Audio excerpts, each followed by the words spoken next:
Hello student, स्वागत है आप सभी का आज की एक और नई वीडियो में। आज यहाँ पर हम कक्षा 7 विषय विज्ञान का पेपर देखेंगे। इस वीडियो में हम आपको विज्ञान कक्षा 7 के सभी प्रश्नों के बारे में बताएंगे और साथ में इन सभी प्रश्नों के उत्तर को भी हम वीडियो के माध्यम से देखेंगे। वीडियो को ध्यान से देखिएगा। अगर आप चैनल पर नए आए हैं तो चैनल को सब्सक्राइब कर लीजिए और साथ में इस वीडियो को लाइक करके अपने सभी दोस्तों के साथ भी शेयर कर दीजिए। तो चलिए आज का विज्ञान कक्षा 7 का पेपर शुरू करते हैं। राज्य शिक्षा केंद्र मध्य प्रदेश भोपाल अर्धवार्षिक मूल्यांकन सत्र 2025-26 विषय विज्ञान कक्षा 7 का पेपर है। प्रश्न नंबर 1 है, बीजाणु उत्पन्न करने वाला एक जीव है। तो यहाँ पर आपको ऑप्शन बी डबल रोटी का फफूंद पर टिक करना है। प्रश्न नंबर 2 है, इनमें से कौन से जंतु अपने भोजन के लिए पौधों पर निर्भर रहते हैं। तो यहाँ पर आपको गाय लिख देना है। गाय जो है वो पौधों पर निर्भर रहती है अपने भोजन के लिए। इसके बाद प्रश्न नंबर 3 है, स्टेनलेस इस्पात की कढ़ाई पर प्राय कॉपर तांबे की तली लगाई जाती है, इसका क्या कारण है। उत्तर आपको लिखना है, स्टेनलेस इस्पात की अपेक्षा तांबा ऊष्मा का अच्छा चालक है। प्रश्न नंबर 4 है, दिए गए समीकरण में बनने वाला उत्पाद है। तो यहाँ पर आप देखिए एक एच यहाँ पर था, एक एच यहाँ था, तो H2 हमने यहाँ पर ये निकाल लिया। इसके बाद O था, O भी हमने यहाँ पर निकाल लिया। H2 हमारा इस प्रकार निकल गया। अब हमारे पास क्या बचा, यहाँ पर Na बचा, ये देखिए Na बचा, और यहाँ पर क्या बचा, Cl बचा। ये Cl बचा, यहाँ Cl लिख देंगे तो बनने वाला उत्पाद क्या हो गया, NaCl। आपको ऑप्शन बी पर टिक करना है। इसके बाद प्रश्न नंबर 5 है, निम्नलिखित में से कौन सी अलैंगिक जनन की विधि है। तो यहाँ पर हम लिखेंगे परागण। परागण जो है वो अलैंगिक जनन की विधि नहीं है। ऑप्शन डी पर आपको टिक करना है। इसके बाद है रिक्त स्थान, यहाँ पर आपसे पूछे गए हैं। प्रश्न नंबर 6 है, सभी जीवों को जीवन यापन के लिए ऊर्जा की आवश्यकता होती है। ऊतक का सबसे बड़ा प्राकृतिक स्रोत है। तो यहाँ पर आपको लिख देना सूर्य। सूर्य जो है सबसे बड़ा स्रोत है प्राकृतिक का। प्रश्न नंबर 7 है, कोई वस्तु कितनी गर्म है, कितनी इसकी जानकारी से प्राप्त होती है। तो इसकी जानकारी हमें तापमापी से प्राप्त होती है। यहाँ पर आपको तापमापी लिख देना है। प्रश्न नंबर 8 है, सभी खट्टे फलों में होता है। सभी खट्टे फलों में विटामिन सी होता है, यहाँ आपको लिख देना है। प्रश्न नंबर 9 है, शिराएं समृद्ध रक्त हृदय तक ले जाती है। तो आपको लिखना है ऑक्सीजन। यहाँ क्या लिखेंगे आप, ऑक्सीजन लिखना। इसके बाद प्रश्न नंबर 10 है, हृदय का लयबद्ध विस्तार और संकुचन कहलाता है। तो यहाँ पर आप लिखेंगे हृदय चक्र या फिर हृदय की धड़कन कहलाता है। इसके बाद है अति लघु प्रश्न। ये प्रश्न 2 नंबर वाले हैं। प्रश्न नंबर 11 है, पोषण किसे कहते हैं, भोजन के प्रमुख घटकों के नाम लिखिए। तो यहाँ पर आप उत्तर लिखेगा, पोषण वह प्रक्रिया है जिसके द्वारा जीव पोषक तत्वों को ग्रहण करके उसका उपयोग करते हैं। भोजन के प्रमुख घटक कार्बोहाइड्रेट, प्रोटीन, वसा, विटामिन, खनिज और पानी है। इसके बाद प्रश्न नंबर 12 है, शरीर की सबसे बड़ी ग्रंथि। तो यकृत, यहाँ पर आपको क्या लिख देना है, यकृत। यकृत जो शरीर की सबसे बड़ी ग्रंथि है जो पेट के दाहिने ओर स्थित होती है।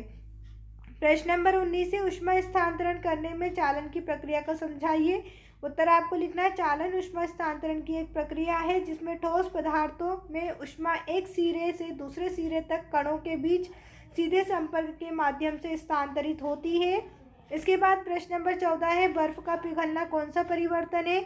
उत्तर हम लिखेंगे बर्फ का पिघलना भौतिक परिवर्तन है, क्योंकि इसमें केवल बर्फ ठोस से द्रव में बदलती है, उसकी रासायनिक संरचना में कोई बदलाव नहीं होता।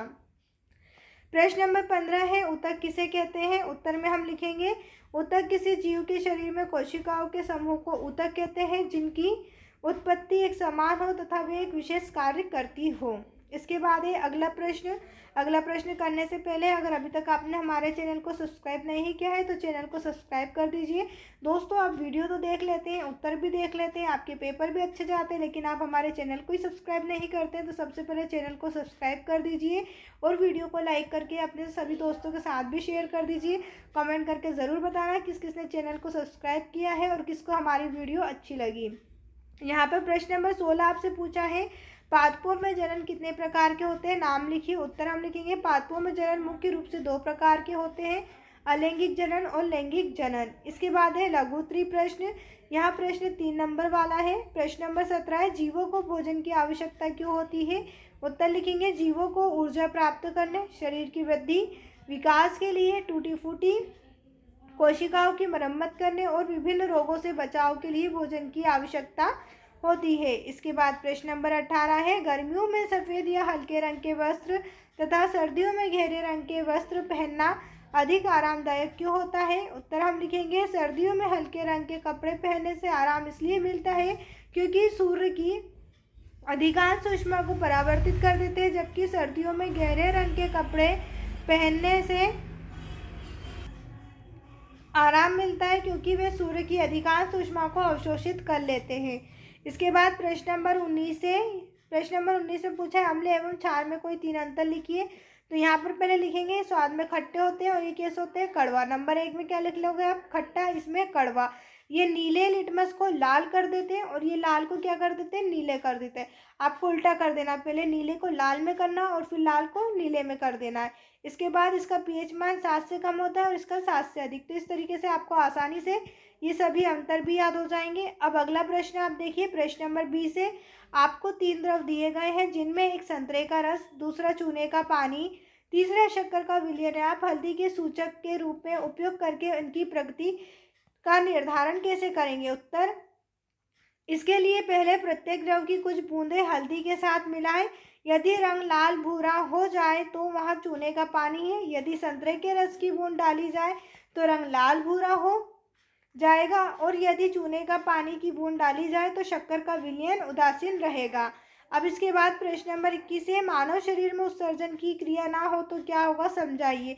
उत्तर हम लिखेंगे अगर मानव शरीर में उत्सर्जन की क्रिया नहीं हो तो शरीर में अपशिष्ट पदार्थ जमा होने लगेगा, जिससे शरीर में विषाक्तता फैल जाएगी। अपशिष्टों के जमा होने से कोशिकाएं ठीक से काम नहीं कर पाएंगी, शरीर का संतुलन बिगड़ जाएगा। प्रश्न नंबर 22 है। मछली के अपशिष्ट पदार्थ का नाम लिखिए। मछली का उत्सर्जी पदार्थ हमें जल में दिखाई क्यों नहीं देता? कारण लिखिए। उत्तर आपको लिखना है मछली का मुख्य उत्सर्जी पदार्थ अमोनिया है, जो पानी में घुलनशील होता है। यह अत्यधिक पतला होता है और मछली के गल फेफड़ों द्वारा सीधे पानी में उत्सर्जित हो जाता है और तुरंत जल में मिल जाता है और दिखाई नहीं देता। इसके बाद दीर्घोत्तरी प्रश्न 5 नंबर वाले हैं। प्रश्न नंबर 20 है। दांत का क्षय कैसे होता है? कारण लिखिए। उत्तर हमें लिखना है दांतों का क्षय मुख्य रूप से तब होता है जब बैक्टीरिया चीनी और स्टार्च वाले खाद्य पदार्थों पर हमला करते हैं और एसिड बनाते हैं, जो दांत की कठोर बाहरी परत इनेमल को तोड़ देते हैं। खराब मौखिक स्वच्छता, मीठे और अम्लीय खाद्य पदार्थों का अत्यधिक सेवन कुछ बीमारियां इसके मुख्य कारण है। इसके बाद प्रश्न नंबर 24 है। यहाँ कैसे सिद्ध करेंगे कि दही का जमना एक रासायनिक परिवर्तन है? उत्तर आपको लिखना है दही का जमना एक रासायनिक परिवर्तन है क्योंकि जिसमें एक नया पदार्थ बनता है। दूध से दही बनने के बाद इसमें दोबारा दूध प्राप्त नहीं किया जा सकता क्योंकि दही के गुण दूध से भिन्न होते हैं। दूध में मौजूद लैक्टोज लैक्टिक अम्ल में परिवर्तित हो जाता है, जिससे दूध गाढ़ा होकर दही बन जाता है। प्रश्न नंबर 25 है। वायवीय और अवायवीय श्वसन में 5 अंतर। यहाँ पर आपको वायवीय और अवायवीय श्वसन में 5 अंतर लिख लेना है। अब इसके बाद अगला प्रश्न है प्रश्न नंबर 26। पादपों में लैंगिक जनन की प्रक्रिया का सचित्र वर्णन कीजिए। उत्तर हम लिखेंगे पादपों में लैंगिक जनन की प्रक्रिया में पहले परागण परागकोश से वर्तिकाग्र तक पहुँचते हैं। इसके बाद परागण अंकुरित होकर पराग नली बनाते हैं जो अंडाशय तक जाती है, जहाँ नर युग्म मादा युग्म से निषेचन करते हैं। इससे युग्मज बनता है जो भ्रूण में विकसित होता है और बीजांड बीज में बदल जाता है, जबकि अंडाशय फल बन जाता है। यहाँ पर इस तरीके से आपको चित्र बना देना है। उम्मीद है दोस्तों आपको हमारी ये वीडियो पसंद आई होगी। अगर अभी तक आपने हमारे चैनल को सब्सक्राइब नहीं किया है तो चैनल को सब्सक्राइब कर दीजिए और वीडियो को लाइक करके अपने सभी दोस्तों के साथ भी शेयर कर दीजिए। वीडियो देखने के लिए आप सभी का धन्यवाद।